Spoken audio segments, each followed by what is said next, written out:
The Brooklyn neighborhood of Gowanus was once a saltwater marsh fed by a system of freshwater streams.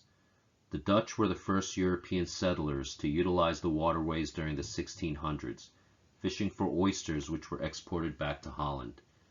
The first tidewater grist mills in New York, used for grinding grains, were located in Gowanus. These Dutch gristmill owners were the first to start dredging the Gowanus waterways to allow for larger boats and barges to transport their goods. Over the years, others would embark on dredging projects along different sections of the Gowanus area, until 1849 when under the decree of the New York State Legislature, Gowanus Creek was deepened so it could be utilized as a commercial waterway connected to Upper New York Bay. In 1867, work began to transform the creek into a fully functioning canal that would act as an extended conduit for grain traveling from the Erie Canal and a busy export hub for manufacturing facilities located along the Gowanus, which included tanneries, grain and flour mills, stone yards, soap makers, and numerous other industries. As factories sprang up along the canal, so did residential communities like Park Slope and Carroll Gardens. Most of the quarried stone used to build the famous Brooklyn brownstone buildings were shipped through the canal. By the mid-19th century, Brooklyn was one of the fastest growing cities in America, and barge traffic along the Gowanus waterways began to significantly increase. The Gowanus Canal was also used as an informal sewage drainage system for surrounding neighborhoods.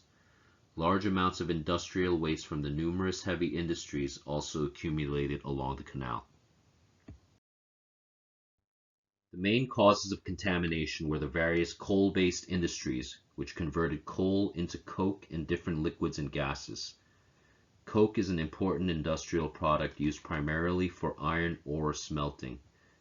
Gas converted from coal was a new urban amenity used for heating, lighting, and power. By the turn of the century, 22 coal yards operated along the banks of the canal. These coal-based factories used large amounts of canal water and created wastewater and coal tars which were dumped back into the canal. Due to coal tar's density, the carcinogenic waste product would accumulate at the bottom of the canal and eventually permeate into the surrounding soil. By 1889, an independent commission recommended that the canal should be closed permanently to commercial traffic and then covered over.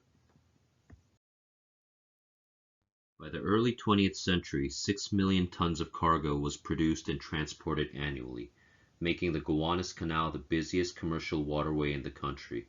But due to heavy sewage and industrial wastes, the canal required regular dredging to keep the waterways navigable. By the 1950s, Brooklyn's fuel trade was converting from coal to petroleum and natural gas. Also, construction of the nearby Brooklyn-Queens Expressway in 1951 and later the Verrazano Bridge reduced the amount of cargo being shipped on the canal as trucks were increasingly used to ship cargo. In the 1960s, due to the growth of containerization in the shipping industry, the amount of waterfront industrial jobs would continue to decline. By the late 1970s, it was estimated that over 50% of all Gowanus properties were vacant. Eventually, the United States Army Corps of Engineers would cease dredging in the canal for good. Decades of neglect and several failed attempts to clean the canal would follow.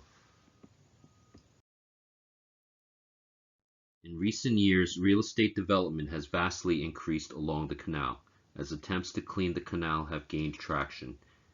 Many previously industrial areas have been rezoned for high-density residential and commercial, raising new concerns about the environmental impacts caused by the rezoning. Also, according to the U.S. Census in 2000, 23% of Gowanus' population was involved in blue-collar industries such as construction and manufacturing. In 2010, that number had fallen to 15%.